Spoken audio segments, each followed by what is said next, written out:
Hello my beautiful people, welcome back to my channel. I hope you all are doing completely well. So कल के video में हम लोग ने देखा था अलग अलग हेल्पर्स, मतलब जो हम लोग के आसपास के लोग हैं जो हमारी हेल्प करते हैं किसी न किसी चीज में, B it labour, B it made, B it the chef, B it the waiters, anyone. उनके नाम हमने हिंदी में और इंग्लिश में देखे थे। अगर आपने वीडियो नहीं देखा है तो जल्दी से जाइए वो वीडियो देखिए और जल्दी से आइए, क्योंकि आज हम लोग एक बहुत नया टॉपिक स्टार्ट करने वाले हैं जिसका नाम है एफिक्सेस।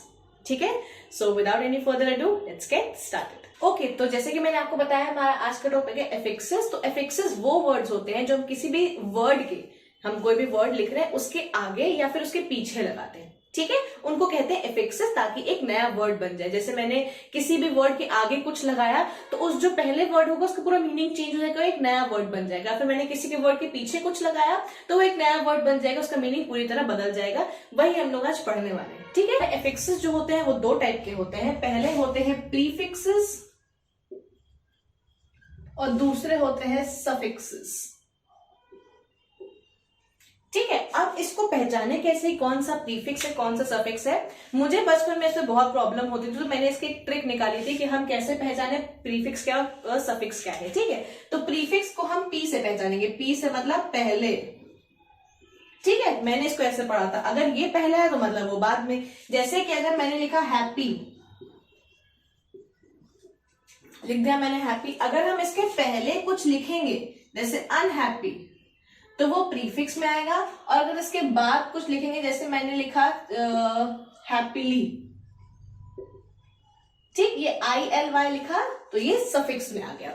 ठीक है, आई होप आपको समझ में आ गया होगा कि प्रीफिक्स और सफिक्स क्या होता है। प्रीफिक्स वो वर्ड्स होते हैं जो हम लोग किसी भी वर्ड के पहले लगाते हैं और उस ओरिजिनल वर्ड का मीनिंग पूरी तरह बदल जाता है। ठीक है, और सफिक्स वो वर्ड्स होते हैं जो हम किसी भी वर्ड के पीछे लगाते हैं जिसके बाद उस ओरिजिनल वर्ड का मीनिंग पूरी तरह पलट जाता है। ओके, अब आइए देखते हैं कि हमारे प्रीफिक्स कितने टाइप के होते हैं, हमारे सफिक्स कितने टाइप के होते हैं, और उनके सबके एक एक एग्जांपल लेके देखते हैं। ओके, सबसे पहले हम लोग देखते हैं प्रीफिक्सेस। ठीक है, प्रीफिक्सेस का मैंने जैसे आपको बताया था, मतलब किसी भी वर्ड के आगे लगा दो तो उस वर्ड का मीनिंग कंप्लीटली चेंज हो जाता है। ठीक है, तो मैंने यहाँ पे लिखे हैं 6 टाइप्स के प्रीफिक्सेस। होते तो वो बहुत ज्यादा है, बट जो 6 कॉमनली यूज है मैंने वो यहाँ पे लिखे हैं जो मैं आपको समझाऊंगी अभी। ओके, पहला वाला लिखा है अन। ठीक है, अन जिसका मतलब होता है नॉट। ओके, दूसरा होता है डिस जिसका मतलब होता है किसी भी वर्ड का टोटल ऑपोजिट। फिर आता है इन का मतलब भी होता है नॉट। फिर आता है मिस मतलब रॉन्ग, कोई भी चीज गलत है। ओके, फिर आता है री मतलब अगेन कोई भी चीज को फिर से करना है। फिर आता है सेमी मतलब हाफ, किसी भी चीज का आधा। अब यहाँ पे आपको दिख रहे होंगे बहुत सारे words, happy, honest, correct, understand, right and circle. अब क्या करूंगी मैं, इनको इनके आगे लगा के एक नया वर्ड बनाऊंगी। ओके, लेट्स सी, पहला बनता है, अगर मैं UN को हैप्पी के आगे लगा दूंगी तो क्या बन जाएगा, अनहैप्पी।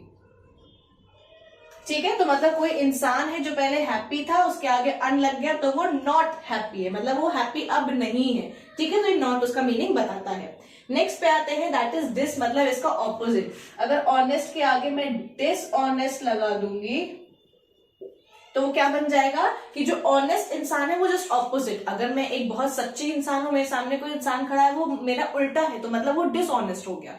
ठीक है, नेक्स्ट आता है इन। कोई भी चीज अगर करेक्ट है उसके आगे हम अगर इन लगा देंगे तो वो करेक्ट नहीं रह गई, which is not correct, this thing is not correct. That is, हम लोग अगर बोले कि अगर ये चीज करेक्ट नहीं है तो हम लोग ये भी बोल सकते हैं दिस इज इनकरेक्ट।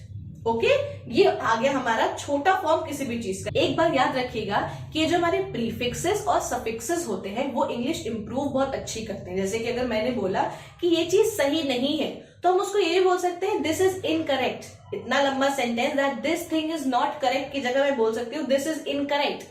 वो सुनने में भी अच्छा लग रहा है, सामने वाला सुनेगा तो वो ये भी सोचेगा कि हाँ, इस इंसान को अंग्रेजी आती है।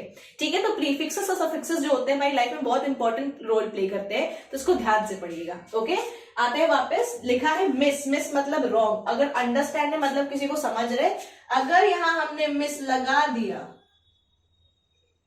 तो वो क्या बन गया, वो बन गया misunderstand. This is which is very common nowadays. बहुत जल्दी लोग एक दूसरे को मिसअंडरस्टैंड कर लेते हैं, मतलब समझते नहीं है और गलत समझ लेते हैं। रॉन्ग मतलब गलत समझ लेते हैं। आता है री मतलब अगेन। अगर यहाँ राइट के आगे मैंने लिख दिया री, तो बन गया री राइट। अगर मैं ये बोलूं किसी बच्चे को go and right this page again, ठीक है, अगेन, अगर इसकी जगह मैं ये बोल दूं do go and re right this page, मतलब वही होगा कि चीज फिर से लिखो लेकिन थोड़ी अच्छी तरह से।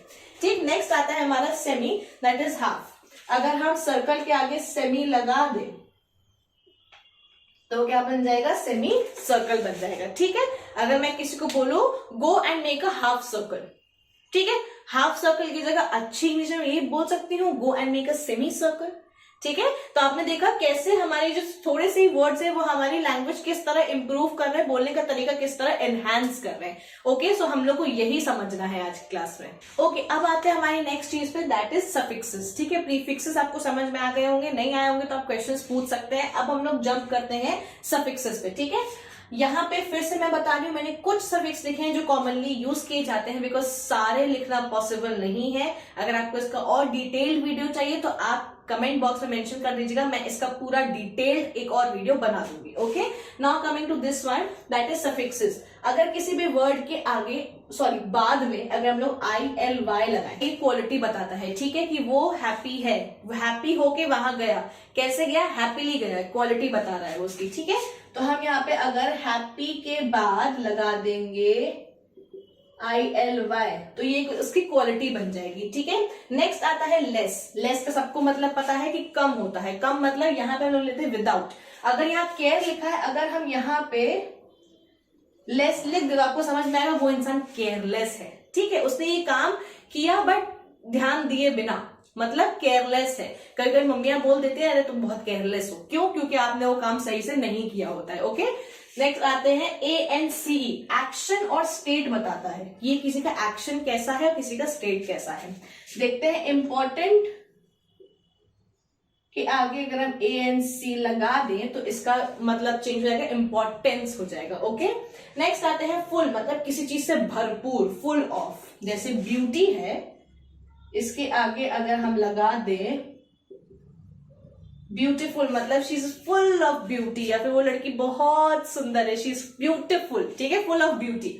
नेक्स्ट आते हैं IST। अगर किसी भी शब्द के बाद हम लोग IST लगा देते हैं या फिर ESS लगा देते हैं, ESS बाद में आते हैं, पहले IST देख लेते हैं।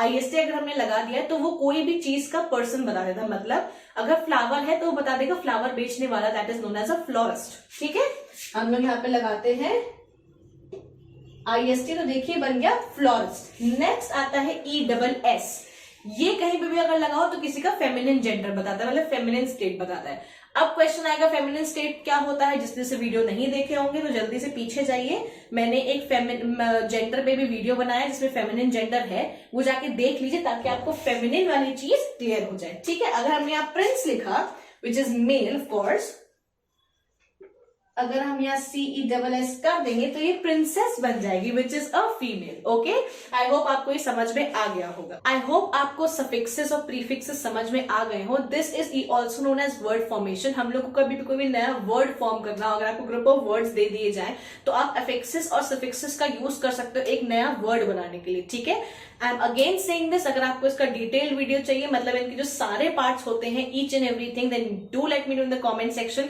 ताकि मैं इस पे एक डिटेल वीडियो बना पाऊं which will be helpful to every one of you. Okay, now coming to the most interesting part of our video, that is the home assignment. आपकी स्क्रीन पे आपको होम असाइनमेंट दिख रहा होगा, पॉज करके answer दीजिए या फिर स्क्रीनशॉट लेके आंसर दीजिए, it's totally up to you. Okay, Telegram के चैनल का लिंक हमेशा डिस्क्रिप्शन बॉक्स में रहता है। अगर कोई भी इशू है, कोई भी प्रॉब्लम है, कमेंट बॉक्स में नहीं कर पा रहे हैं या कोई भी इश्यूज आ रहे हैं, आप प्लीज टेलीग्राम के चैनल पे मुझे मैसेज कर सकते हैं। Okay, I hope you like this video. If you like it, do give it a thumbs up, share करिए उन लोग के साथ जिसको इसकी बहुत ज्यादा जरूरत है, and don't forget to subscribe and also don't forget to hit that bell icon, ताकि मैं जब भी वीडियो अपलोड करूं आपके पास नोटिफिकेशन सबसे पहले आए। Okay, see you tomorrow, bye bye.